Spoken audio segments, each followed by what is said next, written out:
আসসালামু আলাইকুম। খুবই মজার একটি চিকেন রেসিপি নিয়ে বরাবরের মতো চলে এলাম আপনাদের সাথে শেয়ার করার জন্য। আজ তৈরি করব মাসালা ফ্রাইড চিকেন। এই ফ্রাইড চিকেনটা খেতে অসম্ভব মজার, আর ছোট বড় সবাই খেতে খুবই পছন্দ করবে। তৈরি করারও তেমন কোনো ঝামেলাই নেই। খুবই অল্প মশলায় আর কম সময়ে এটি তৈরি করে নেওয়া যায়। আমি এখানে 400 গ্রামের মতো মুরগির মাংস নিয়েছি, আর আমি এখানে মুরগির বুকের মাংস এবং হাড় সহ মাংসটা নিয়েছি। আর মাংসটাকে এরকম রেগুলার কাট করে কেটে নিয়েছি। মাংসটাকে খুব ভালো করে ধুয়ে পানিটা ঝরিয়ে নিতে হবে। এখন মাংসের মধ্যে দিয়ে দিব হাফ চা চামচ লবণ, আর দিয়ে দিব হাফ চা চামচ হলুদ গুঁড়া, সামান্য পরিমাণ রসুন বাটা দিয়ে দিব, আর দিয়ে দিব আদা বাটা। এখন এর মধ্যে দিয়ে দিব 1 টেবিল চামচ পরিমাণ লেবুর রস। লেবুর রসটা দিয়ে এবার হাত দিয়ে মুরগির মাংসটাকে খুব ভালো করে মেখে নিব। মাংসটাকে খুব ভালো করে মেখে নিতে হবে, যাতে করে লবণ হলুদটা মাংসের সাথে সুন্দরভাবে মিশে যায়। মাংসটা মাখানো হয়ে গেলে এখন এই মাংসটাকে আমি আধা ঘন্টা মতো রেস্টে রেখে দিব। হাতে যদি সময় না থাকে তাহলে অন্ততপক্ষে 10 মিনিট এই মাংসটাকে রেস্টে রেখে দিতে হবে। চুলায় প্যান বসিয়ে হালকা গরম করে নিয়ে এখন আমি প্যানে 3 টেবিল চামচ পরিমাণ তেল দিয়ে দিলাম। এখন এর মধ্যে দিয়ে দিব 1 চা চামচ রসুন বাটা আর 1 চা চামচ আদা বাটা। এখন আদা রসুনটাকে আমি একটু ভেজে নিব যতক্ষণ না এর কাঁচা গন্ধটা চলে যায়। আর এই পর্যায়ে চুলোর আঁচটাকে মিডিয়াম টু লো এর মাঝামাঝি রাখতে হবে। আদা রসুনটা একটু ভাজা হয়ে গেলে এখন এর মধ্যে দিয়ে দিব 4টা কাঁচামরিচ কুচি। আর এই ফ্রাইড চিকেনের মধ্যে কাঁচামরিচটা দিলে কাঁচামরিচের সুন্দর একটা ফ্লেভার আসবে, আর খেতেও ভীষণ ভালো লাগবে।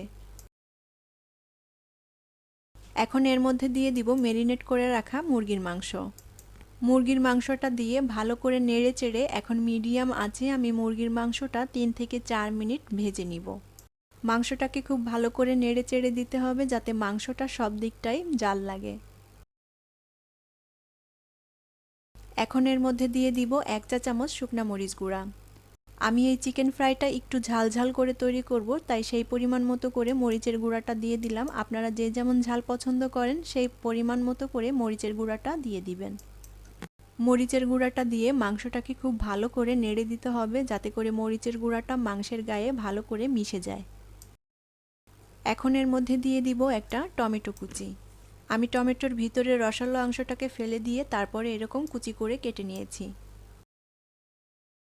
আর দিয়ে দিব 2 চা চামচের মতো টমেটো সস। এই টমেটো সসটা টোটালি অপশনাল, আপনারা না দিতে চাইলে স্কিপ করতে পারেন। তবে টমেটো সসটা দিলে মাংসের ফ্লেভারটা অনেক ভালো আসবে। এখন আমি এর মধ্যে দিয়ে দিব চিকেন মাসালা পাউডার। আমি এখানে 1.5 টেবিল চামচ পরিমাণ চিকেন মাসালা পাউডার নিয়েছি।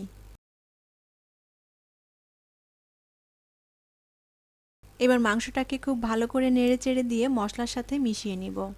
আর এই মাংসটা সিদ্ধ হওয়ার জন্য এক্সট্রা কোনো পানি ব্যবহার করতে হবে না। মাংস থেকে যে পানিটুকু বের হবে আর যে তেলটা আছে এই তেলটা দিয়েই মাংসটা সিদ্ধ হয়ে যাবে। এখন ঢাকনা দিয়ে ঢেকে আমি আরও 3-4 মিনিট মাংসটা রান্না করে নিব।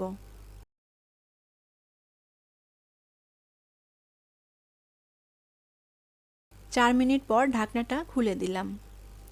এখন চুলোর আঁচটাকে অল্প করে দিয়ে আমি চিকেনটাকে একটু লাল পোড়া পোড়া করে ভেজে নিব।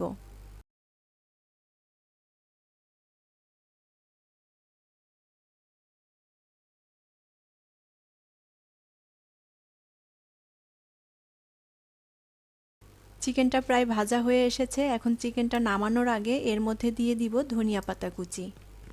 আমি এখানে হাফ কাপ পরিমাণ ধনিয়া পাতা কুচি নিয়েছি। এবার ধনিয়া পাতা কুচি দিয়ে খুব ভালো করে নেড়ে চেড়ে আরও 1 মিনিট চিকেনটাকে ভেজে নিব। আমার মাসালা ফ্রাইড চিকেনটা তৈরি হয়ে গিয়েছে। এই ফ্রাইড চিকেনটা আপনারা রুটি, নান রুটি অথবা পরোটার সাথে পরিবেশন করতে পারেন। খেতে অসম্ভব মজার, আর ছোট বড় সবাই খুবই পছন্দ করবে।